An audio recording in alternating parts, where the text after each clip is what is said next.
요즘 중국 여행이 핫한 사실 다들 아시나요? 중국이 한국인 대상으로 무비자를 허용하면서 상하이부터 베이징까지 인기 여행지로 떠오르고 있다고 합니다. 15일 동안 비자 없이 갈 수 있다니 여행 가기 훨씬 수월해졌죠. 근데 여행 전에 꼭 알아둬야 할 게 하나 있다는데요. 바로 반간첩법입니다.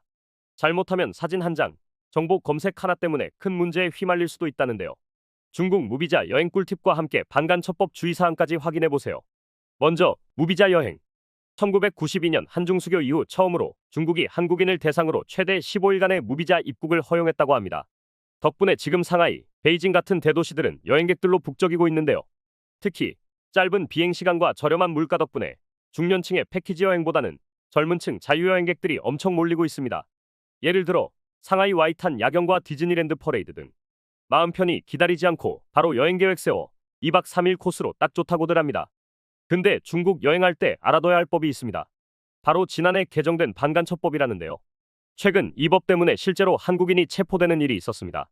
중국 안후이성 허페이에 거주하던 50대 교민이 중국 반도체 기업에서 정보를 유출했다는 혐의로 체포된 건데요. 문제는 간첩 혐의의 범위가 굉장히 넓어졌다는 겁니다. 사진 촬영이나 자료 검색만으로도 오해를 살 수 있다는 우려가 크죠. 그래서 중국 여행 시 몇 가지 꼭 조심하셔야 합니다. 첫 번째는 사진 촬영을 주의해야 되는 건데요. 관광지 근처 군사시설이나 보안구역에서는 절대 사진을 찍으면 안 됩니다. 두 번째로는 전자기기를 점검해야 합니다. 중국 관련 안보 자료를 저장하거나 검색하지 않는 게 안전하다는데요. 마지막으로 숙소 등록은 필수입니다.